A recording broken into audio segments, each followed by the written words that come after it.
సిద్కియా ఏలనారంభించినప్పుడు అతడు 21 సంవత్సరముల వాడు. అతడు యెరూషలేములో 11 సంవత్సరములు ఏలెను. అతని తల్లి పేరు హమాటూలు. ఈమె లిబ్నా ఊరి వాడైన యిర్మీయా కుమార్తె. యెహోయాకీము నడిచిన చెడు నడత ప్రకారముగా సిద్కియాయు యెహోవా దృష్టికి చెడు నడత నడిచెను. యెహోవా కోపపడి తన ఎదుట నుండకుండా వారిని తోలివేయునంతగా ఆ చర్య యెరూషలేములోను యూదాలోను జరిగెను. సిద్కియా బబులోను రాజు మీద తిరుగుబాటు చేయగా అతని ఏలుబడి యందు 9వ సంవత్సరము 10వ నెల 10వ దినమున బబులోను రాజైన నెబుకద్నెజరు తన సైన్యమంతటితో యెరూషలేము మీదికి వచ్చి దానికి ఎదురుగా దండు దిగినప్పుడు పట్టణమునకు చుట్టూ కోటలు కట్టిరి. అలాగు జరుగగా సిద్కియా ఏలుబడి యందు 11వ సంవత్సరము వరకు పట్టణము ముట్టడిలో నుంచబడెను. 4వ నెల 9వ దినమున క్షామము పట్టణములు హెచ్చుగా నున్నప్పుడు దేశ ప్రజలకు ఆహారము లేకపోయెను.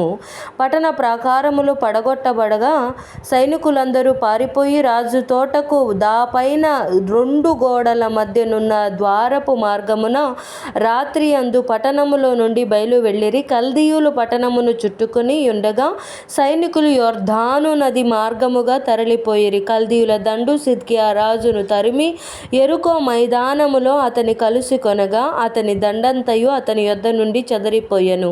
వారు రాజును పట్టుకొని హమాతు దేశమునందలి రిబ్లా పట్టణమున నున్న బబులోను రాజు నొద్దకు అతన్ని తీసుకొని పోగా అతడు అచటనే సిద్కియా రాజునకు శిక్ష విధించెను.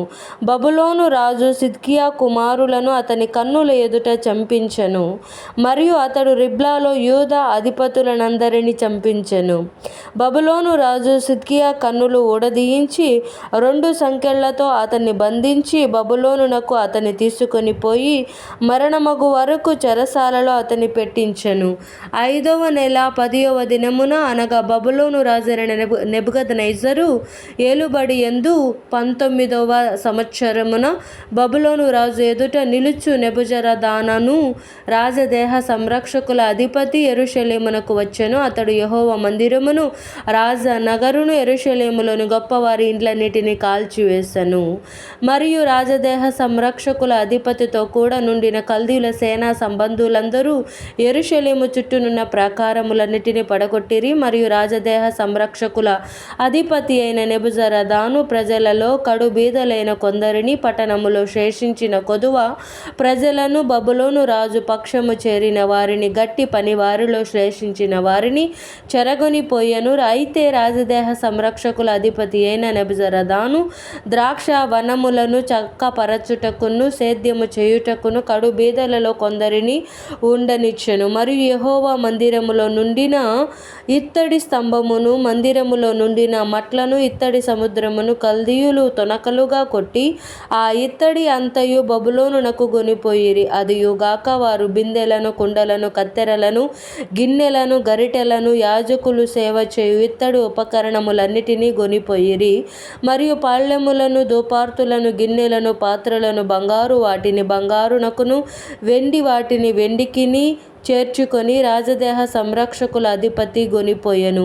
రాజైన సొలొమోను యెహోవా మందిరమునకు చేయించిన 2 స్తంభములను సముద్రమును మట్ల క్రింద నుండిన 12 ఇత్తడి వృషభములను గొనిపోయెను. వీటికన్నిటికున్న ఇత్తడి ఎత్తు వేయుటకు అసాధ్యము. వాటిలో ఒక్కొక్క స్తంభము 18 మూరల ఎత్తు గలది. 12 మూరల నూలు దాని చుట్టూ తిరుగును. దాని దళసరి 4 వ్రేళ్ళు. అది గుల్లది. దాని మీద ఇత్తడి పైపీట ఉండెను. ఒక్క పైపీట 5 మూరల ఎత్తు గలది. పైపీటకు చుట్టూ అల్లిన వల అల్లికయు దానిమ్మ పండ్లును ఉండెను. అవి అన్నియు ఇత్తడివి. ఈ స్తంభమునకును ఆ స్తంభమునకును అలాగునని దానిమ్మ పండ్లుండెను. ప్రక్కల యందు 96 దానిమ్మ పండ్లుండెను. చుట్టూ ఉండిన వల అల్లిక మీద దానిమ్మ పండ్లన్నీయు 100.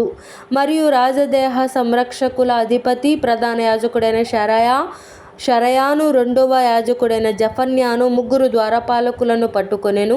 అతడు పట్టణములో నుండి యోధుల మీద నియమింపబడిన ఒక ఉద్యోగస్తుని పట్టణములో దొరికిన రాజ సన్నిధిలో నిలుచు 7 మనుష్యులను దేశ సైన్యాధిపతియగు వాని యొక్క లేఖరిని పట్టణపు మధ్యను దొరికిన 60 మంది దేశ ప్రజలను పట్టుకొనెను.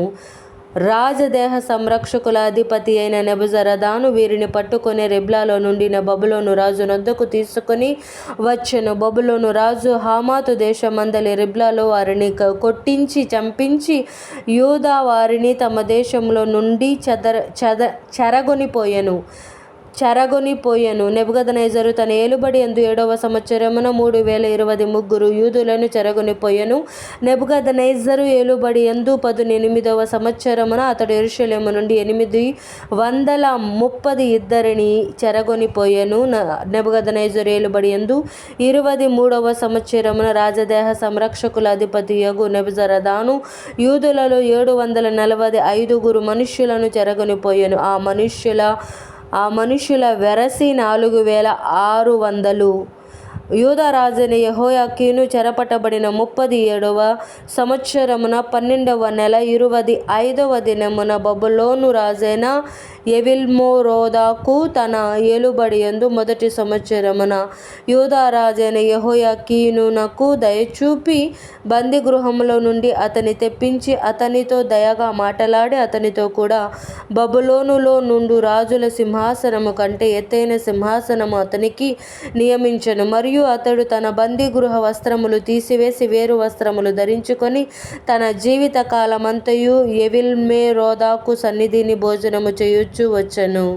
మరియు అతడు చనిపోవు వరకు అతడు బ్రతికిన దినములన్నీ అనుదినము అతని పోషణకై బబులోను రాజు చేత భోజన పదార్థములు ఇయ్యబడుచుండెను.